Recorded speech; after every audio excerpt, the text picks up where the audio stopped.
तू माझी किती काळजी घेतेस, मला काय हवं नको ते बघतेस. मग आजी मला सांग, माझे आई बाबा कुठे आहेत ग? हर दुसऱ्या गोष्टीत ऍक्टिंग मध्ये पेशन्स लागते. 3-4 वेळेला फुल सीन करा, 100% 200% द्या. आपलं काम असं करायचंय की लोक स्वतःहून आपल्याला येऊन सांगू की तुमच्यासाठी ही मूवी आहे. 1 वर्ष आधी सिलेक्शन झालं. ऍक्टिंग मध्ये पेशन्स लागतात ना खूप.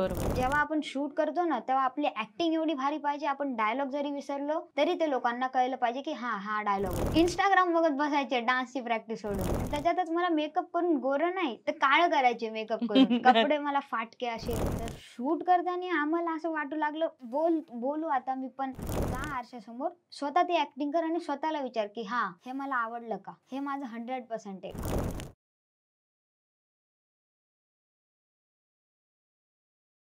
नमस्कार, एमएलए टॉक शो मध्ये तुमचं मनापासून स्वागत आहे. मी आहे तुमची होस्ट अभिलाषा. फेसबुकवर सर्च करा एमएलए महाराष्ट्रीयन लेडीज असोसिएशन आणि लगेच जॉईन करा आणि आपल्या युट्यूब चॅनलला पण लगेच सबस्क्राईब करा. आजच्या आपल्या पॉडकास्ट मध्ये आपण भेटतोय एक अत्यंत प्रतिभावान, एक होतकरून तरुण कलाकार विनायक विक्रम कन्हाळे. अवघ्या 14 वर्षाचा विनायक अभिनय, नृत्य आणि विविध कला क्षेत्रामध्ये आपली छाप सोडली आहे. अनेक अभिनय कार्यशाळा, शाळेतील नाटकं, चित्रपट, शॉर्ट फिल्म्स मध्ये सहभागी घेतलेला हा कलाकार आजच्या पिढीतील एक उभरतं नाव ठरत आहे. तर चला तर जाणून घेऊया विनायक सोबतचा एक प्रवास. हॅलो विनायक, कसं वाटतंय तुला येऊन? मला बरं वाटतंय एकदम. तुझं मनापासून स्वागत आहे या शो मध्ये. थँक्यू. सो अभिनय म्हणजे ऍक्टिंग आणि नृत्य हे दोन्ही तू करतोय सध्या, तर सगळ्यात जास्त मजा कशात येते? मजा तर दोन्ही मध्ये येते, पण ऍक्टिंग मध्ये जरा जास्तच येते. कारण माझे आता 2 प्रोजेक्ट झालेत, शॉर्ट फिल्म ऍड झाल्यात.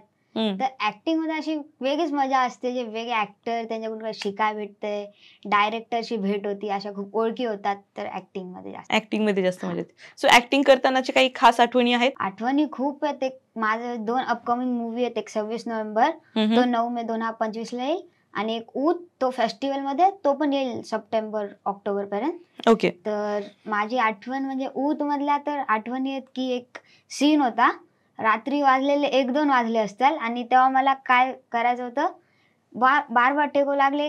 अंगात येतं एक मुलाचं काय ते कांजण्या येतात ना ते येतात, आणि तिथे एक बाई होती त्याला काहीतरी पाला लावून हे करायला. तर सीन असा होता की ते काका असतात, पण त्यांचे लॉंग हेअर, ते असे साडी घालून एकदम नाचत असतात. तर ते त्यांच्या जागेवरून उठतात, असे करतात ना आपण, तसे करत असतात. तर त्यांनी माझ्या हातात एक केळ देतात प्रसाद मधून. मी प्रसाद खात होते आणि केळाचं साल्ट ते तसंच उठतात ना, तसंच त्यांच्या खाली टाकतो आणि ते असं घसरून पडतात. तर त्या सीनला असं झालं की 2-3 वाजलेले. रिटेक मध्ये ती साडी पण जरा खराब झाली, ती घातलेली, आणि हसू आमचे पोट पण दुखलेले. अच्छा, मजा आली ती? हा, खूप मजा आली. आणि आहेत अजून 2-3 सीन.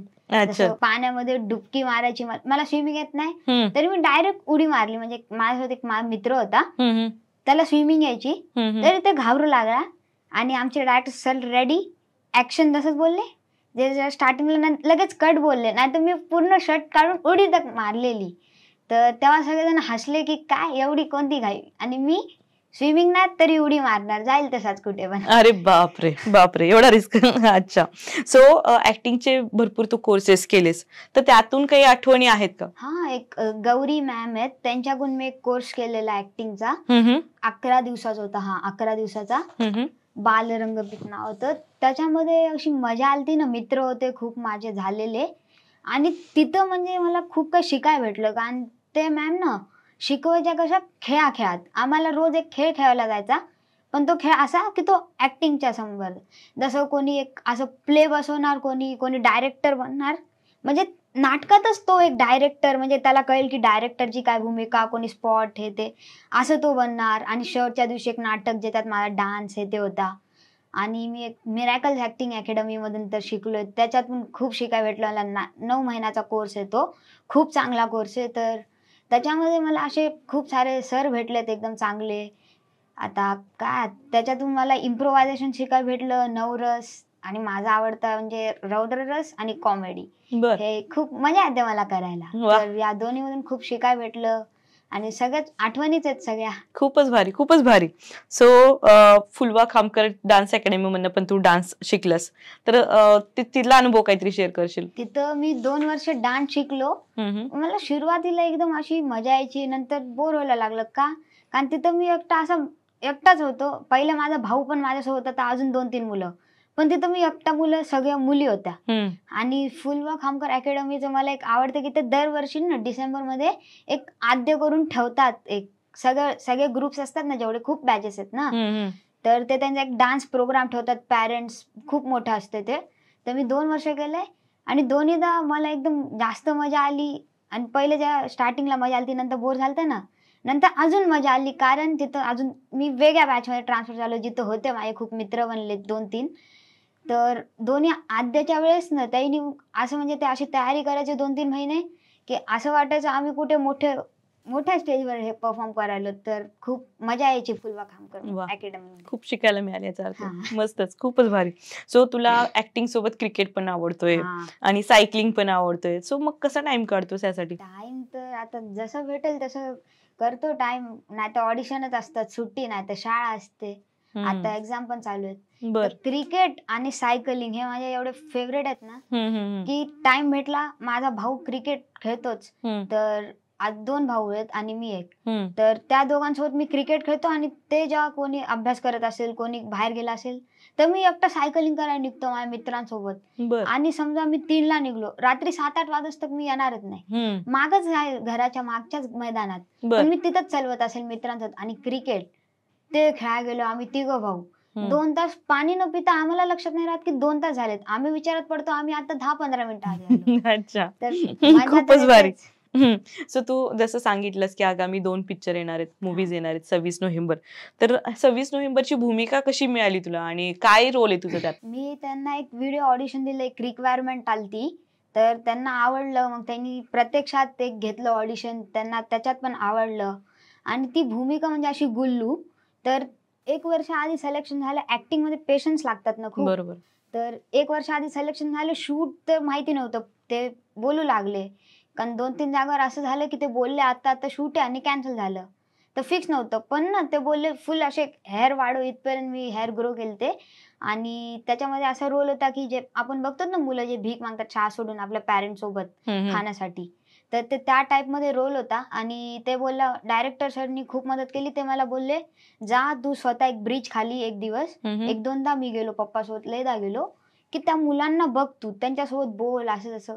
तर मी गेलो 1-2 स्टेशन खाली, त्या मुलांना बघितलं, त्यांच्याकडून कळलं की हा नेमकं कसं. नंतर कळलं ते खूप अवघड असतं, पण केलं. आणि ते जेव्हा करू लागलो ना आम्ही रोल, तेव्हाचा एक किस्सा आहे. तो आमचा सीन होता, आम्हाला भीक मागायची होती आणि पब्लिक होती ना, तर कॅमेरा झालं सगळं, आम्ही करायलो सीन, कोणाला माहिती नाही शूटिंग चालू आहे.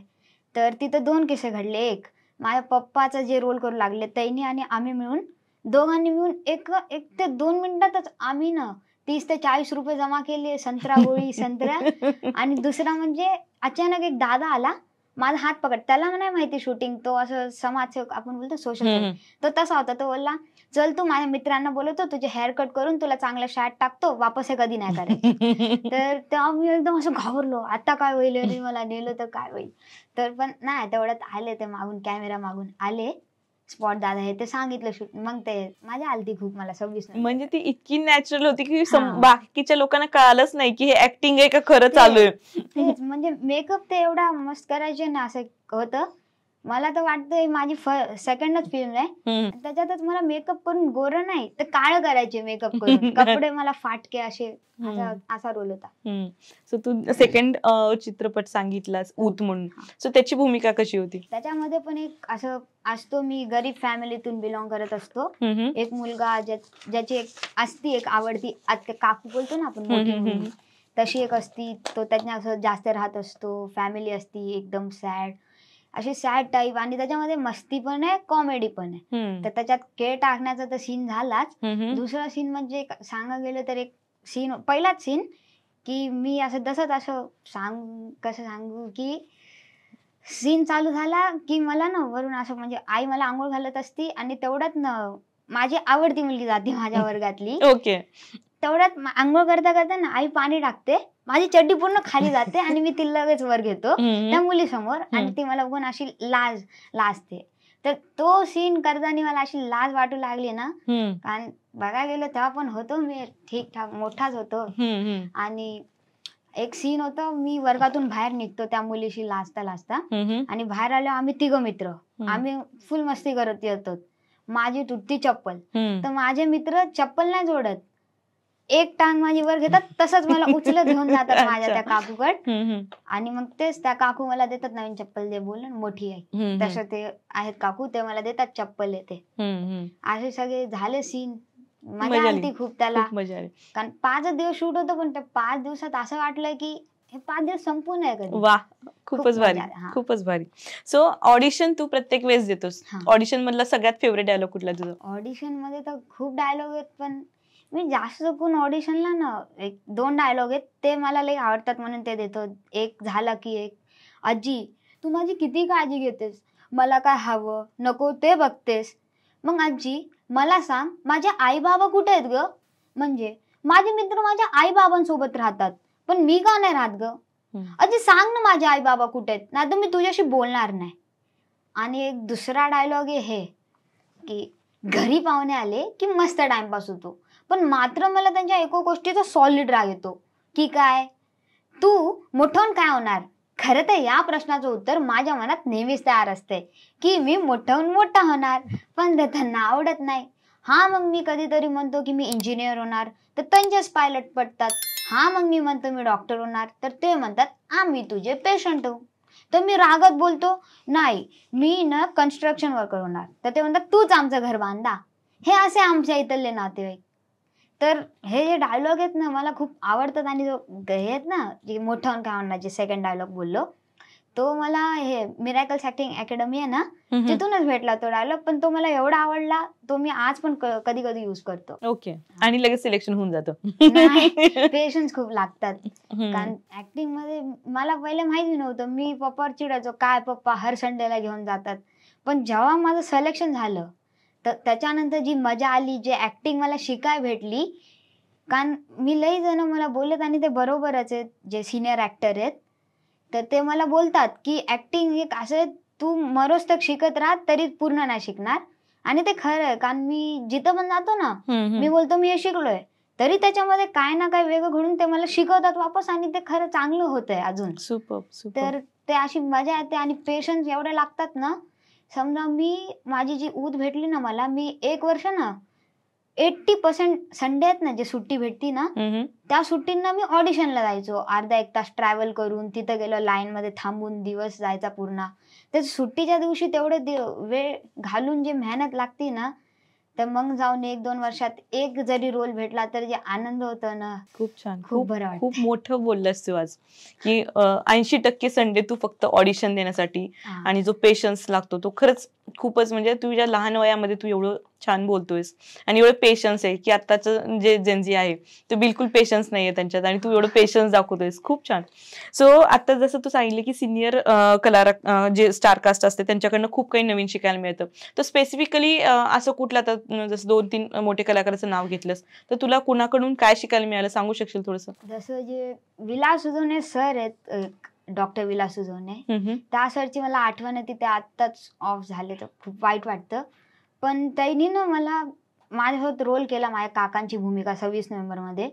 त्यांनी मला हे शिकवलं, ते किती मोठे झाले एवढे मोठे तरी ते ग्राउंड होत राहतात, आणि जे काय जे स्टार कास्ट असते ती येते आपापलं जाते, जास्त टाइम स्पेंड नाही करत, पण हे सर आमच्यासोबत टाइम स्पेंड करून शिकवतात. त्यांनी आमच्यासोबत बसून गाणं गायलंय, आणि ते कसे तुम्ही सीनच्या वेळेला फुल सीन करा, 100% 200% द्या, पण त्यांनी हे पण सांगितलं जसं सीन झालं ना जास्त टेन्शन नको घेऊ, मजाक करा. तसंच आमचे जे डायरेक्टर सर आहेत सचिन उराडे सर 26 नोव्हेंबरचे, ते जसंच कडवलणार ना, हे इकडं असे जोक मारणार ना, म्हणजे असं काय असं हसू यायचं ना. माझी मम्मी पण होती ना, तर माझी मम्मी बोलायची काय कलाकार आहेत असे कलाकार, म्हणजे ग्राउंड टू अर्थ. विनू तू पण असं ग्राउंड टू अर्थच राहा, जास्त किती मोठा कलाकार झाला ना विसरू नको. किती छान. तेच, आणि जे अनिकेत दादा आहे 26 नोव्हेंबर मध्ये, त्यांनी पण मला तेच सांगितलं की जे ऍक्टिंग वर तू जे फोकस देशील ना, डायलॉग लर्न नको करू, डायलॉग लक्षात ठेव मनात, की ते एकदा रीड जरी केले ना तुला फुल त्याचे एक्सप्रेशन नीट समजले पाहिजे, आणि त्याला नीट समजून घेत जा. ते असं शिकाय भेटलं अनिकेत दादा कुन, आणि सयाजी शिंदे सर कुन तर काय आता खूप सिनियर. तेच त्यांनी म्हणजे ते माझ्याशी बोलले नाही तरी त्यांना बघून अशी आतून असं वाटायचं एक दिवस यांच्यात एवढं तरी मोठं व्हायचंय. सुपर खूप मस्त. आणि ऊत मध्ये जे आमचे डायरेक्टर सर आणि जे कास्टिंग डायरेक्टर सर आहेत ना, त्यांनी मला फर्स्टच मूवी, मला माहिती नाही स्क्रीन समोर काय करायचंय, लोक पोझिशन काय, कुठे उभे टाकायचंय, कॅमेरा कुठे आहेत, तर ते सगळं त्या दोघांनी मला सांगितलं. आणि जे माझ्या वडिलांचा रोल करतात राजकुमार सर, त्यांनी एक मला सांगितलं की इथं कॅमेरा लागलाय, तू अशी अशी ऍक्टिंग नको करू, तू समज तू खरंच आमचाच मुलगा आहे, आम्ही दोघं नवरा बायको, आणि तू समज फुल त्या कॅरेक्टर मध्ये घुस. हे सगळं ते तिथून ऊत मधून शिकाय भेटलं आणि 26 नोव्हेंबर मध्ये. खूप छान, खूप मस्त, खूपच छान.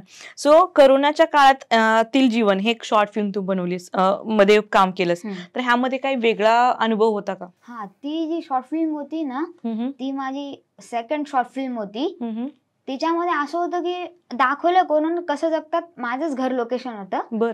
पण त्याच्यात असं होतं डायलॉगच नाही, फुल म्युझिक फक्त. तर शूट करताना आम्हाला असं वाटू लागलं बोलू आता मी, पण तिथं पण एक पेशन्स खूप कामी आले की काय बोलायचं नाही आपल्याला, ऍक्टिंगनी दाखवून द्यायचंय की काय त्याचे डायलॉग्स आहेत. तर ते तिथून शिकून भेटला. आणि ते शूट लवकरच झालं, कारण ते घरातल्या घरात होते आणि ओळखीने म्हणजे झालं तर सगळं. जे माझे ओळखीचे दादा, आम्ही जो ग्रुप असतो ना आपला ऍक्टिंगचा, त्यांनी मिळून ते केलेलं. तर सगळं असं होतं, तर मजा आली त्याच्यात की शिकाय हे भेटलं ना नवीन. जसं मी बोललो की किती मोठं झालं मरच तर शिकणं असतेच ऍक्टिंग मध्ये, तसंच ते तिथून मला शिकाय भेटलेलं की पेशन्स हे गरजेचे आहेत. पण जेव्हा आपण शूट करतो ना, तेव्हा आपली ऍक्टिंग एवढी भारी पाहिजे, आपण डायलॉग जरी विसरलो तरी ते लोकांना कळलं पाहिजे की हा डायलॉग होता. बरोबर. विदाउट डायलॉग एक्सप्रेशन पण तुम्ही समोरच्याला एक्सप्रेस करा की मला काय म्हणायचे किंवा काय सिच्युएशन आहे. खूपच मस्त. सो आता तू शाळेमध्ये नाटक पण करतोय, पथनाट्य करतोय, डान्स करतोय. सो ह्या सगळ्या गोष्टीचा तुला ऍक्टिंग साठी काही फायदा होतो का? हा, शाळेमध्ये जे पथनाट्य होतं ते नाटक हे ऍक्टिंग मध्ये मला खूप गरजेचं वाटतंय. कारण नाटकामध्ये कसं रिटेक नसतो, आपल्याला सांगताना स्टेजवर आपल्याला माईक लागला असतो, तर आपल्याला जास्त हे नाही करता येत. आणि काय काय स्टेजवर असं असतं की आपला आवाज लोकांच्या एंडिंगच्या कॉर्नर सीट पर्यंत पोहोचला पाहिजे, नाही तर तोपर्यंत तिथं माईक नसते, काय नसते. तर ती आपल्या ऍक्टिंगची एक चांगली बात असते की आपला आवाज जोरात पाहिजे. बरोबर. ती एक गरजेची. आणि पथनाट्यातून हे शिकाय भेटलं तेच, तिथं माईक नसतं, असला तरी त्याचा व्हॉल्यूम नसतंय. आणि जे माझे मित्र आहेत ते त्यांना पण येते ऍक्टिंग, मी नाही बोलणार की असं त्यांना येत नाही, ते माझ्यासारखीच करू लागले. मी जिथं चुकू लागले ते मला सांगू लागले की अरे हे आन्सर नाही, हे ऍक्टिंगची स्क्रिप्ट आहे, याला असं लर्न नको करू. मी विचारात पडलो यांना कोणी सांगितलं, आणि अशी हसू यायचं ना मला. कारण कधी कधी टीचर नसायची, टीचर जायची, टीचरचा फोन ठेवून असं डान्सचं काय असेल ना तर कोणी नाही, माझे मित्र तो फोन घेऊन तिथं इंस्टाग्राम बघत बसायचे डान्सची प्रॅक्टिस सोडून. आणि मी त्यांना हे बोलायचो की नका बघू, आणि 5 मिनिटात मी स्वतः ते बघत बसायचो. अरे. तर अशी खूप मजा आली मला ते 2 काम करताना पण. आणि पथनाट्यामध्ये मजा यायची कारण जी आमची टीचर होती त्यांनी पण खूप सांगितलं, कारण मी तर तेवढा मोठा नाही, छोटाच आहे ना वयाने, तर ते मला बोलायच्या की मी ऍक्टिंग जरी मला तेवढं माहिती नसलं जेवढं माहिती सांगते, आणि त्यांच्याकडे जेवढं होतं ना त्यांनी तेवढं सांगितलं आणि मला ते कामी आलं. कारण तोपर्यंत मी कोणत्या मूवीमध्ये काम केलं नव्हतं, तर मला काय माहिती नव्हती, फक्त ऍक्टिंग क्लास जेवढं शिकलेलो तेवढंच करायचो मी. तर त्यांनी पण मला सांगितलं की प्रॉप्स कसे वापरायचे, पथनाट्य होतं ना, तर ते सगळं तिथून शिकाय भेटलं. खूप भारी, खूप भारी. सो तू आता मूवीज वगैरे बघत असशील किंवा ड्रामाज बघत असशील तुझ्या ऍक्टिंग व्यतिरिक्त, तुझ्या मूवीज व्यतिरिक्त. सो तुझा असा कुठला ड्रीम रोल आहे का की मला हा रोल करायचा आहे? असं ड्रीम रोल तर नाही, पण असं ड्रीम आहे की असं कोणी दुसरं विचार करो की हा मला विनायक करायसारखं, असं ड्रीम आहे माझं की करायचंय, असं रोल करायचंय. बघू आता काय होईल भविष्यात. पण बाकी ड्रीम रोल म्हणा गेलं तर नाही. एक होता माझा लहानपणी होता, आता नाही, हे माऊली, माझा हात भारी. अच्छा. तो रोल मला खूप आवडायचा, कारण तो मूवी मी पप्पा सोबत मम्मी सोबत टॉकीजला पण बघितला, घरी लागायचा. मी त्याच्याकडून, कारण मी लहानपणी ऍक्टिंगची आवड मला त्याच्यामुळे लागली, कारण मी लहानपणापासून ना टीव्हीवर काय चालू असेल ना मी ते कॉपी करून घरी बोलायचो, नाही तर पप्पा बाहेर गेले मी पप्पाची मिमिक्री घरी करायचो. आणि डान्स तर तेच आपलं आवाज वाढव ते गाणं तसंच लागलं, मी शर्ट काढवणार, फिरवणार, गणपती डान्स चालू. अच्छा, भारीच भारीच. सो रिसेंटली एक ऍडव्हर्टाईज तू शूट केलीस मदर डेअरीची. सो ती ऍडव्हर्टाईज कशी मिळाली तुला, म्हणजे ऑडिशन वगैरे? ऑडिशन जेव्हा आपण द्यायला जातो आपले खूप कॉन्टॅक्ट तर होतात, भेटतात चांगले. तर आम्ही एक कास्टिंग डायरेक्टर आहेत, प्रणित के कास्टिंग. तर त्यांचं रिअल नाव मला माहिती नाही, पण हेच आहे पप्पाच्या फोनमध्ये सेव्ह. त्यांना आम्ही एकदा केलं, 1-2 शॉर्टलिस्ट झालो, पण नाही झालं सक्सेसफुल. मग 1-2 वर्ष ते आम्हाला जे यायचं ते पाठवायचं. आम्ही शॉर्टलिस्टेड बऱ्याचदा झालो. एक सिरियल पण आता जस्टच एक शॉर्टलिस्टेड झाली, पण ती एंड टाइमला कॅन्सल झाली. एक माझी इंटरनॅशनल फिल्म झाली सिलेक्शन, तिथं वेगळ्या स्टेटमध्ये होतं. तिथं कसं झालं, डायरेक्टर हो बोलले, सगळे हो बोलले, पण जे कॅमेरामॅन आहे DOP ते बोलले की नको, आणि ते त्या पॉईंटला जाऊन कॅन्सल झाली. थोडं वाईट तर वाटलं. ठेवले पेशंट. मग जे शेवटी एक त्यांचं एक आलं, ऑडिशन दिलं, शॉर्टलिस्टेड झालो. ते शॉर्टलिस्टेड झालं तरी मी खुश नाही आलो, कारण मला माहिती आहे की कोणत्याही वेळेला कॅन्सल होऊ शकतंय. पण ज्या वेळेला त्यांनी मला कॉस्ट्युमला हे बोलवलं की कॉस्ट्युम ट्रायल आहे, तेव्हा फिक्स झालं, कारण आपल्या साईजची कॉस्ट्युम तर दुसऱ्याला देणार नाही. बरोबर. तर गेलो, कॉस्ट्युम दिली आणि ती भेटली तशी ऍड. आणि ती ऍड पण मला खूप आवडली, कारण त्याच्यामध्ये एक छोटीशी 30 सेकंडची ऍड आहे. तर मला वाटलं लवकर बोलवलं, लवकर होईल 1-2 तासात. त्यांनी फक्त फोटो काढा 1 तास घेतला. तिथं एक पेशन्स कळले, कारण हर दुसऱ्या गोष्टीत ऍक्टिंगमध्ये पेशन्स लागतात. आणि तिथं एकच पोझिशनमध्ये आम्हाला थांबायचं होतं एक फोटोसाठी, मग ऍड शूट होतं. बरं. तर तिथं परमिशन पण लागते ना. तर परमिशनचा एक प्रॉब्लेम झाला, तो नंतर सॉल्व्ह झाला. पण ते सॉल्व्ह होतं 1 घंटा गेला. तर तिथे एक होते आमच्या सोबत, आम्ही 3 मित्र असतो आणि समोर एक काका. तर ते काकांचा जे रोल करू लागले ना, त्यांनी मला सांगितलं की ते जास्त फेमस नाहीत, पण त्यांनी एवढ्या ऍड्स मध्ये काम केलंय ना, की समजा 30 ते 40 ऍड मध्ये त्यांनी काम केलं, पण त्यांना मूवी 1-2च मूवी भेटलात. बरं. तर मला कळलं की एक रोल भेटला आणि दुसरा भेटेल असं नाही, की आपल्याला आपलं काम असं करायचंय की लोक स्वतःहून आपल्याला येऊन सांगू की तुमच्यासाठी ही मूवी आहे. सुपर. तर ते काकांनी मला तसं समजवलं, त्यांच्याकडून पण शिकायला भेटलं मला. खूपच भारी. खूप गोल्डन वर्ड बोललास तू, की आपण असं चांगलं काम करायला पाहिजे की लोकांनी स्वतःहून येऊन विचारलं पाहिजे की हे रोल तुझ्यासाठी आहे.